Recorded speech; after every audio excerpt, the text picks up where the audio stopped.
Halo Budum, selamat datang kembali di recap. Wah, tapi bukan recap MPL Indonesia teman-teman. Jadi recap yang kali ini cukup spesial karena gue menggabungkan banyak turnamen luar. Salah satunya kayak Brazil, ada Turki juga, ada Malaysia, dan juga ada Piala Presiden Esports yang memang sedang berjalan. Jadi gue akan membuat nama recap ini dengan recap weekly. Bukan cuma MPL Indonesia doang, tapi recap weekly yang mungkin harinya untuk sekarang Senin dulu ya kan, karena recap MPL Indonesia lagi libur. Jadi mungkin nextnya recap weekly itu bakal ada di entah akhir pekan atau bahkan mungkin di hari Selasa juga. Karena menurut gue yang paling masuk akal, kalau nggak Selasa ya Senin gitu loh. Karena kan biasanya kalau grand final turnamen itu bakal ada di tanggal atau hari Minggu gitu loh, tanggal-tanggal yang mendekati hari Senin. Jadi buat sekarang makanya gue bikin video ini dengan tujuan nih ngasih tahu lo kalau sebenarnya pas MPL libur banyak turnamen-turnamen luar juga yang sedang bertanding. Dan bahkan dari pertandingan-pertandingan tersebut gue pengen lagi dan lagi menjadi reminder, pengingat buat kita semua kalau lagi ngerank apa-apa aja hal yang harus dilakukan, apa-apa juga yang harus dihindari, atau hal-hal penting apa yang bisa kita lakukan ketika kontes objektif turtle. Karena kayaknya rata-rata video ini juga nunjukin bagaimana kita mendapatkan dominasi di setup turtle. Apalagi kayaknya tim-tim sekarang udah paham betul gimana caranya untuk dapetin turtle di early game. Karena turtle kan mahal banget harganya. Dan kita bakal mulai dari turnamen Cina yang sangat disayangkan. Apa bang yang sangat disayangkan? Nih lihat sendirilah, Douyin 5v5 Challenge 2023. Jadi ini adalah kayaknya turnamen pertamanya Cina deh. Dan ini organizernya langsung dari Munton cuy. Jadi kayak walaupun tier D, tapi ini bener-bener turnamen yang pertama kalinya ada di Cina. Dan gua nggak tahu cara nontonnya gimana jujur. Nickname-nya juga nickname yang baru. Cuma cukup menarik ya kan, karena nickname-nya kayak Remember, Challenge gitu kan. Jadi kayak nickname yang baru-baru didengar lah. Dan bahkan baru digunakan mungkin di Prosin gitu loh. Walaupun mungkin di D tier ya, atau tier D gitu loh.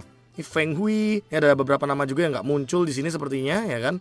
Nah, gue pengen banget untuk nge-recap turnamen ini, tapi pas kita klik streamnya ternyata ini adalah aplikasi Douyin, yang dimana kalau misalkan videonya udah nggak ada, kita nggak bisa nonton ulang kayaknya deh teman-teman tuh. Kayak mungkin harus login dulu kali ya sama TikTok dan segala macam. Nanti gua coba pelajarin, coba gua tanya-tanya temen gua ya kan. Nah, nih kita nggak bisa ngelihat apapun cuy. Jadi di sini jatuhnya kayak kita cuma ngelihat klip-klip aja gitu loh, 30 detik, 21 detik gitu loh. Jadi buat teman-teman yang kecewa ya mungkin sama ya, gue juga kecewa karena nggak bisa nonton gitu loh. Gue pengen tahu gimana gitu loh permainan di sana, karena di sini nggak ada draftnya, gamenya juga nggak kelihatan berapa menit. Tapi yang menang YBG Gaming Club-nya kan, atau YBG.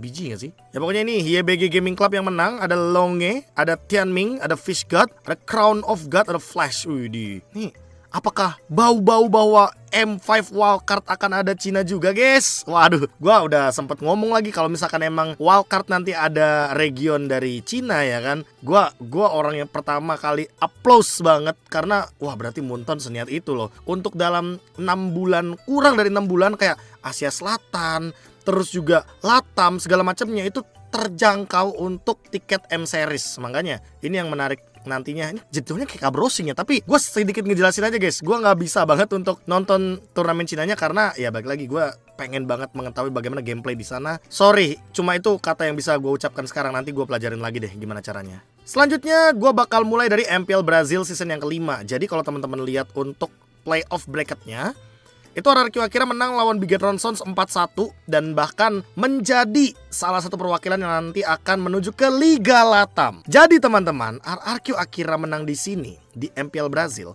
itu tidak langsung ke M5, tapi dia akan menuju ke Liga Latam 2023. Dan Liga Latam 2023 ini nantinya akan ada tim-tim yang akan bertanding, salah satunya Bigetron Sons juga, dan beberapa tim dari South dan juga North America. Jadi nggak semua tim akan bertanding di Liga Latam. Tim Brazil ini cuma yang masuk grand final doang nih yang akan bertanding di Liga Latam. Nah barulah nanti dari Liga Latam 2 akan menuju ke M5, dan yang urutan ketiga itu bakal masuk atau join ke wildcard. Jadi ada kesempatan kalau dari Liga Latam tiga-tiganya bisa masuk menuju ke M5.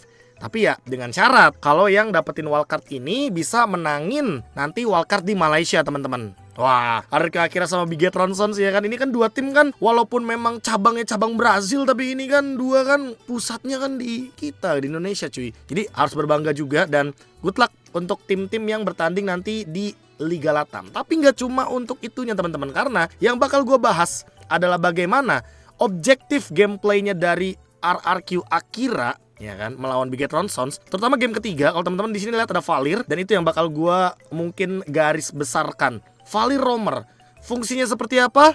Lihat yang satu ini. Kita awali dari turtle yang pertama, teman-teman. Jadi kalau pas turtle yang pertama ini, Louis, ini kan masih level 3, ya biasalah. Rotasi-rotasi yang 140 pada gerak ke XP lane, terus nanti roamernya main di area mid lane. Cuma kalau teman-teman lihat draft dari Bigetron Sons ya, mereka kan bawanya Fredrin, terus bawa Hylos. Ini dua hero udah bener-bener jatuhnya dipegangin banget lah sama Valir. Dan ketika setup turtle, kebetulan ini kan Grok jungler ya. Jadi Grok jungler ini kan bisa ngekontrol untuk gimana caranya turtle itu direset atau turtle itu dihalau pakai barrier, pakai skill 2-nya. Dan ini membuktikan bahwa gameplay dari hampir keseluruhan tim, jadi nggak cuma di Southeast Asia, bahkan di Brazil sekalipun, yang namanya gameplay objektif tuh bener-bener udah bisa dikendaliin sekarang. Entah turtle-nya nggak dipukul, lordnya nggak dipukul, nungguin teman-teman pada grouping. Nah kayak gini contohnya, pas 4 lawan 4, ya kan udah grouping kayak gini, otomatis Bigetron Sons mulai inisiasi dong, karena hero depannya banyak kan Bigetron Sons. Karena kalau misalkan kita lihat dari komposisi RRQ Akira, mereka tuh ngebawain Grok sama Pakito, jadi nggak yang bener-bener bisa ngebadanin banget.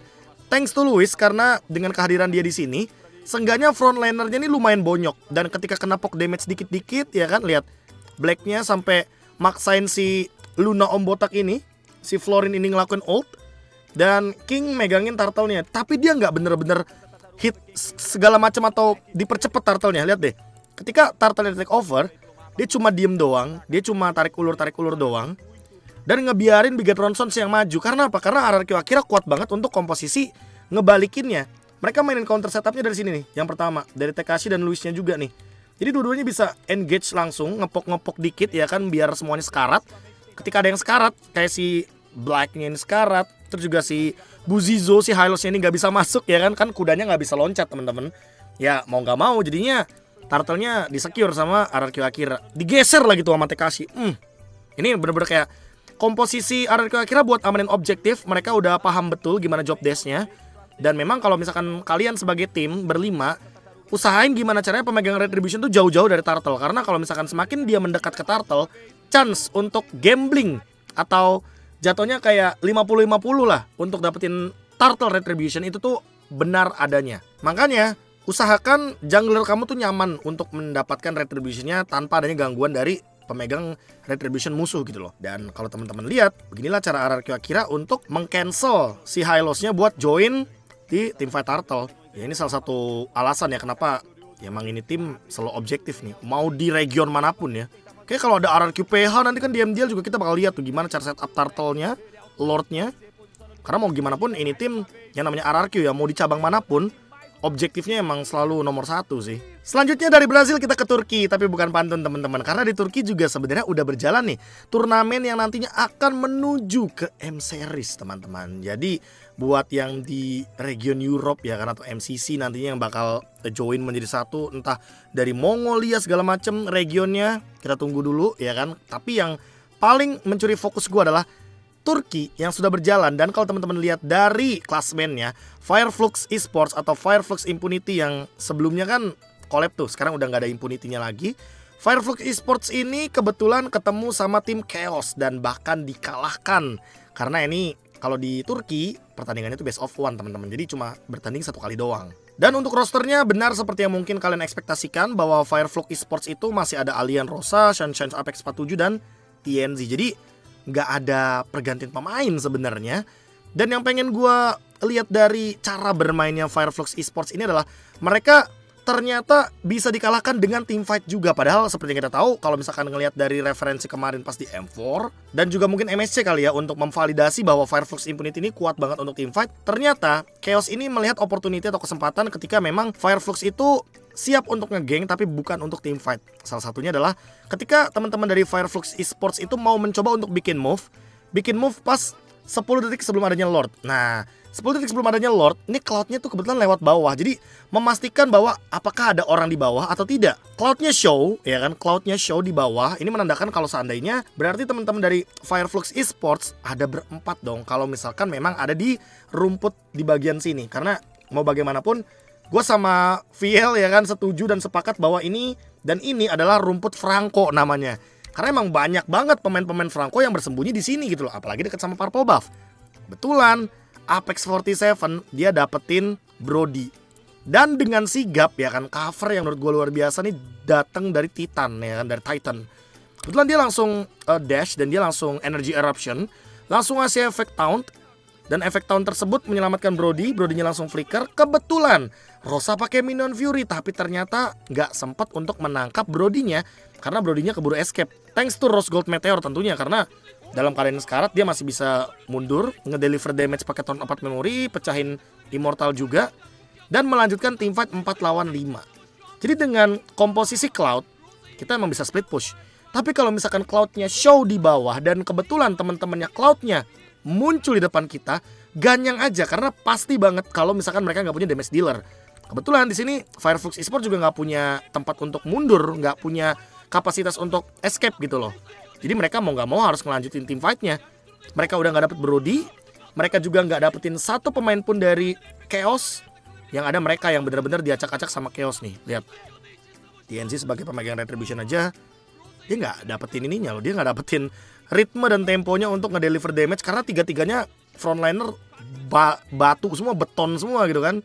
Dan kebetulan Shanshan yang tadi ngelakuin split push jadi nggak bisa ngelakuin apa-apa lagi karena teman-temannya juga tumbang duluan sebelum teamfight 5 lawan 5 terjadi dan Lordnya jadi gratis. Sehingga kesimpulan yang bisa gua garis bawahi di sini teman-teman, ketika nanti someday kalian lagi main di rank dan kalian merasa kalau gue di split push, nggak masalah. Selama kalau misalkan split pushnya itu tidak mengancam ya. Yang gua maksudkan mengancam itu kayak gini loh teman-teman. Misalkan ini kan si Shanshan masih di sini kan dan dia show di map. Kalau seandainya dia udah ada di sini ya kan, di deket tower yang kedua, dan kalian dipaksa atau diprovoke teamfight di sini, nih di sini, ya udah baru kalian mungkin disengage. Ada satu yang pulang, jadi teamfightnya 4 lawan 4. Dan gue ngerasa emang split push itu nggak tahu ya lebih susah kayaknya di patch yang sekarang. Dikarenakan semua pemain, semua player casual di rank aja udah pada ngerti draft gitu loh. Mereka biasanya memperkuat 4-1. Yang satunya itu untuk menghalau split push biar nggak ada yang namanya backdoor atau split push terjadi di in-game. Makanya ketika komposisinya 4 kuat untuk team fight ya kan, kayak Fireflux gini kan, lagi lose condition masalahnya.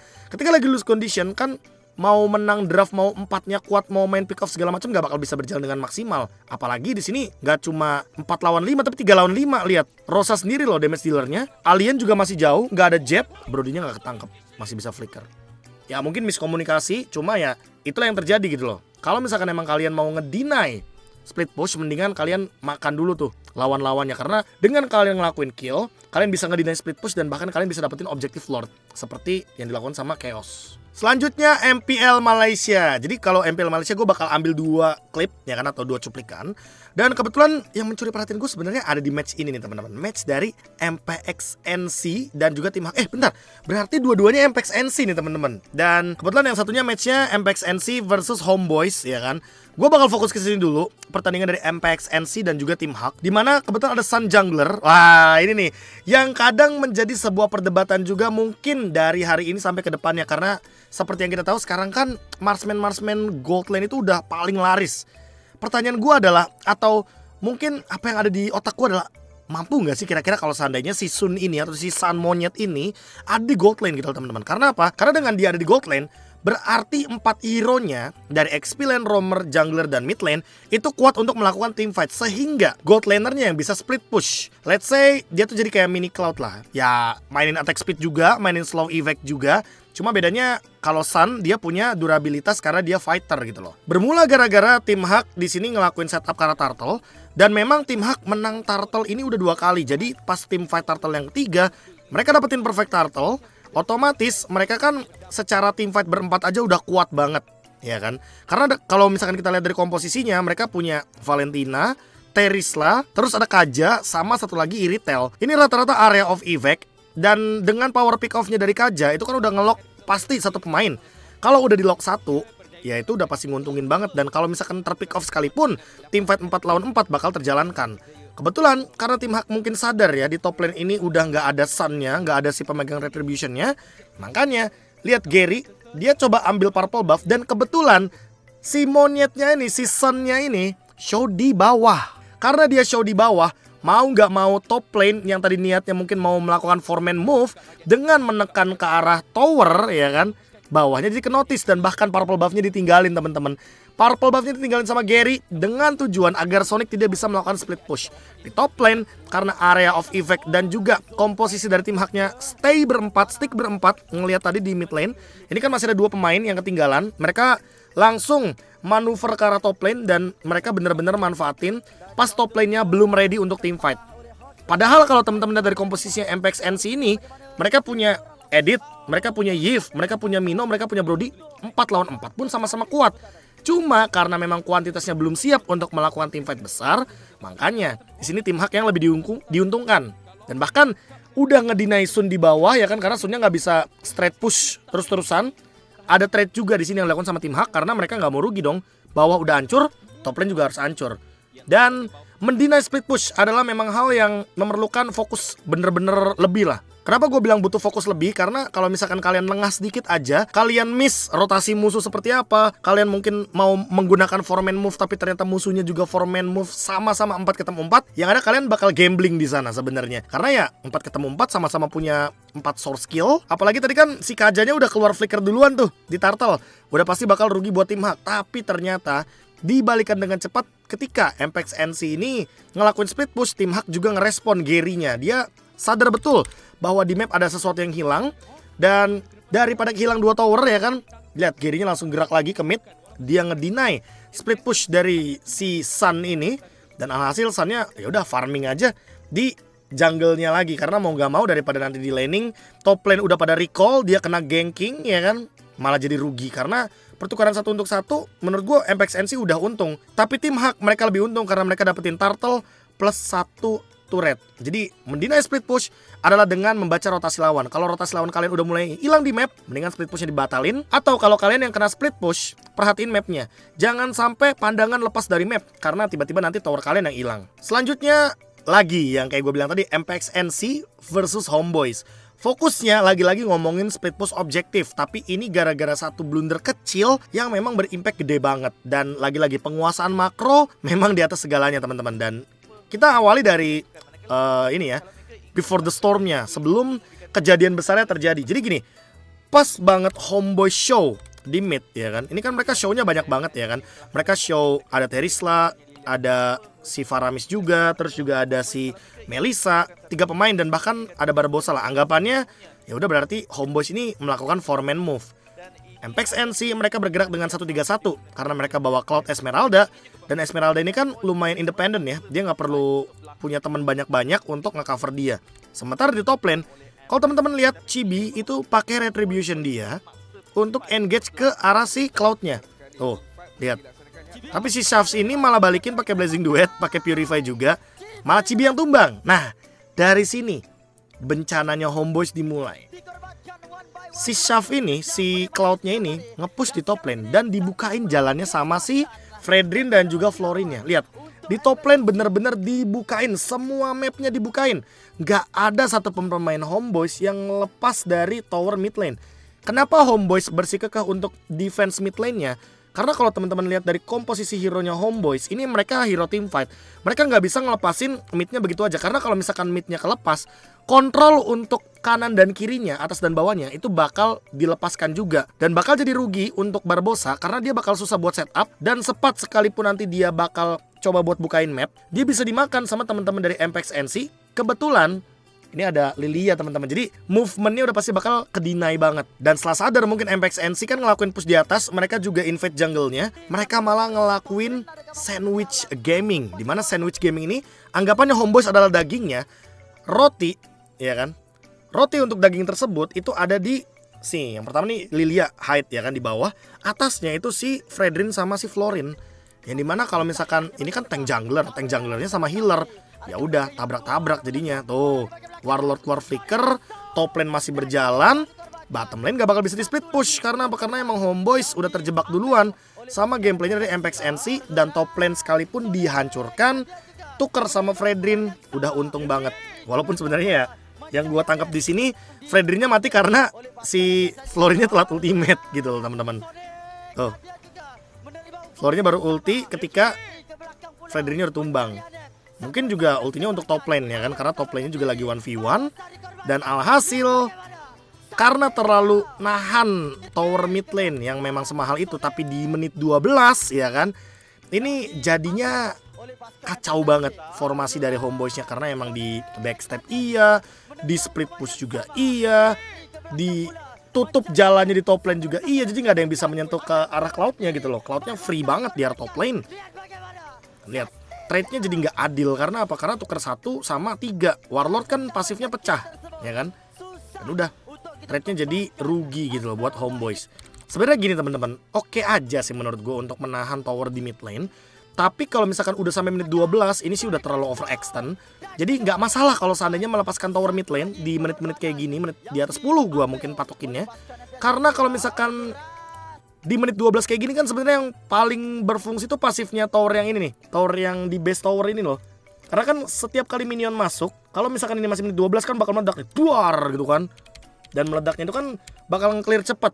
Kalau di atas menit 12, ya udah berarti tower mid lane yang base tower ini nih, base turret ini nggak bakal punya pasif.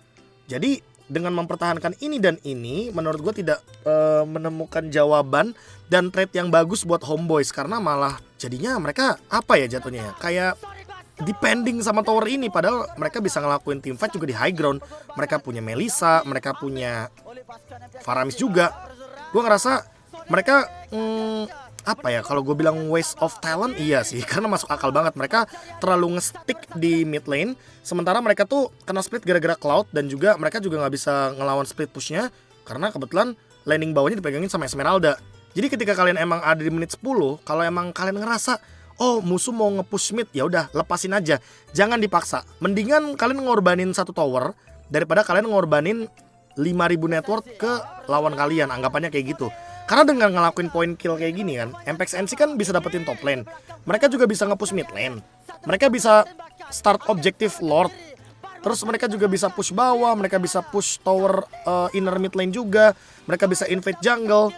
Daripada musuh dapetin yang berlipat ganda, mendingan korbanin satu daripada nanti kalian ruginya lebih banyak gitu loh. Kan pelan-pelan kayak gini snowball nih. Dari beda 1000, 2500 dapat Lord bisa 5000 kayak gitu teman-teman. Jadi kalau misalkan kalian dalam keadaan lose condition atau kalah, lepasin aja towernya, belajar ikhlas. Iya, belajar ikhlas nggak tuh? Terakhir ada Piala Presiden Esports 2023 yang close qualifier. Jadi buat teman-teman yang bingung, ini kan close qualifier. Nah, terus ada apa lagi bang? Nah, kalau gua lihat dari yang ini ya, dari yang bakal muncul lagi, nanti akan ada dari open qualifier juga. Open qualifier ini 2 tim. Dan kebetulan tim-tim yang kalah dari close qualifier yang tidak lolos seperti Aura Fire dan EVOS Legends bisa ikut kembali. Jadi contohnya kayak Bigetron Beta, Geek Farm Junior, Dewa, Rebellion Zion, Onyx Prodigy, Alter Ego X, RRQ Sena, atau siapapun itu yang kalah di close qualifier itu bisa ikut lagi di open qualifier. Dan hasil dari pertandingan di grand finalnya, Aura Fire menang melawan EVOS Legends 3-1. Tapi yang menarik perhatian gua adalah lagi-lagi kontes gak cuma objektif turtle tapi Lord. Ini lebih penting teman-teman, ini lebih krusial karena jatuhnya ini tuh bakal lebih ke komunikasi sih jatuhnya. Nih kita lihat langsung cuplikannya. Jadi semua berawal dari sini kali ya gue liatnya ya, dari menit yang ke-8 dan beberapa detik sebelum turtle. Gue bakal ambil cuplikannya mulai dari menit yang ke-859 atau gue genapkan jadi menit yang ke-9. Ganjil sih sebenarnya, kenapa harus genapkan ya? Ya pokoknya gue simpulkan di menit yang ke-9. Sebenarnya EVOS Legends lumayan bijak. Mereka selalu bikin move sesaat sebelum Lord atau mungkin objektif besar tuh datang gitu loh. Kayak ya contohnya gak cuma Lord sih, mungkin Turtle juga mereka sering ngelakuin ini.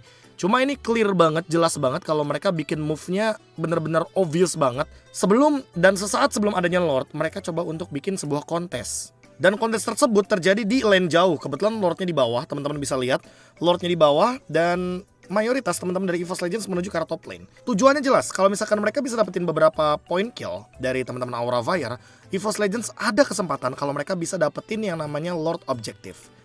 Jadi semua berawal gara-gara Van Strong engage ke high, di all in, ya kan? Dan pas banget 5 detik sebelum adanya Lord, sampai keluar ulti juga si Krite-nya. Dah, dari sini aja sebenarnya udah untung banget EVOS Legends itu bisa take over Lordnya. Mereka bisa paksain untuk teamfight dan itu yang mereka lakukan. Mereka coba buat menuju ke arah bawah, tapi didinai sama Syndrome. Ini adalah move yang bagus juga dari Aura Fire, gue ngerasanya. Karena dengan membuka conceal, mereka jadi nggak punya movement speed bonus. Dan Lordnya direset sama Van.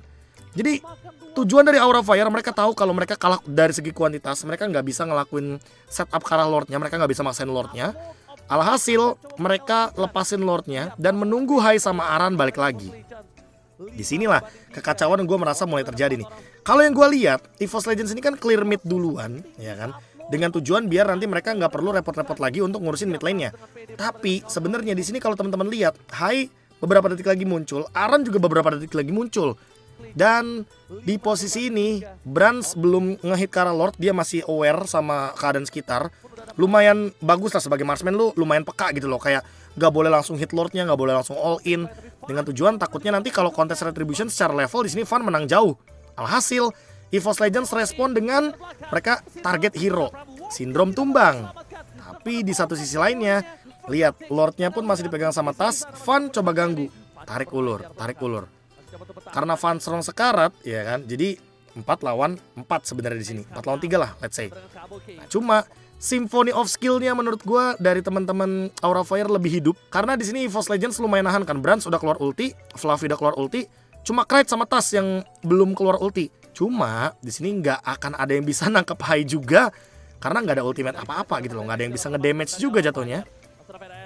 Dan lihat target dari Krait ini kan beberapa tetes. Pertama ke Lord, terus ke Kabuki. Nah terus Symphony-nya yang menurut gue di Hai yang ngelakuin ultimate ke Tas, ya kan nih di sini nih. Hai, ultimate ke Tas. Jadi dia nggak bisa pakai retribution ya. Dan lihat Fan-nya all in ke Lord, manis banget. Dan udah, habis itu Hai-nya bouncing ball mundur pelan-pelan ya kan. Ya, walaupun udah korban sih itu. Udah korban 2. Tapi mau gimana pun ya Aura Fire tetap untung sih. Mereka network masih di atas, mereka dapetin Lord. Dan roamer jungler itu komunikasi penting banget kalau seandainya kalian ngelihat darah Lord ini kan sisa 10.000 tadi kan. Nih sisa 10.000. Langsung di all in jungler musuhnya. Tuh apalagi di bawah 10.000 ya kan. Dan ultimate musuh udah mulai keluar pelan-pelan. Itu gak apa-apa buat kalian komunikasin antara roamer sama jungler kayak, woi bisa all in gak? Bisa misalkan ya udah kayak Hai langsung all in ke tasnya karena tasnya dipegangin. Ya udah, Fan-nya jadi free untuk escape dan bahkan dapetin retribution secara gratis. Ini yang ngebuat game ketiganya Aura Fire benar-benar leading. Dan mereka entah ya emang kalau ngomongin soal objektif, Aura Fire ini dari ada zamannya Godiva, dulu ada Facehugger yang main juga. Mereka adalah tim yang paling getol lah untuk ngamanin objektif. Dari zamannya Facehugger sama zamannya Godiva emang selalu kayak gitu. Dan yang gue lihat kayak turun-temurun gitu loh. Kalau kontes objektif ngotot maunya. Ya udah, pemegang retribution gak bisa diapa-apain pokoknya. Dan itu yang membuat Aura Fire menang lawan EVOS Legends. Jadi kalau kalian nanti di rank, kalian mau main seperti ini silahkan. Yang penting komunikasikan sama yang punya efek stun atau yang bisa megangin si jungler musuh, atau yang punya retribution. Antara dua itu pokoknya.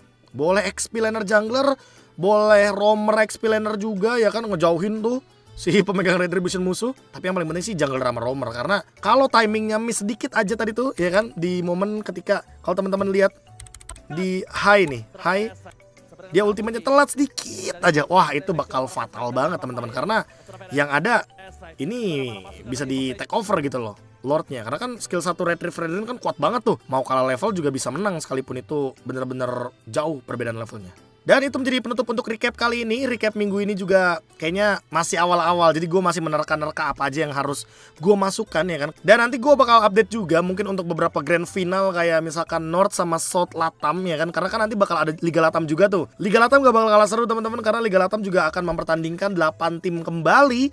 Memperebutkan 3 tiket, 2 untuk M5. Tiket yang ketiga untuk wildcard. Dan akan gue update terus di Kabrowsing juga. Jadi besok jangan lupa untuk nonton Kabrowsing. Gue KB mohon pamit undur diri. Sampai jumpa lagi di video selanjutnya. Jangan lupa bahagia. Dadah.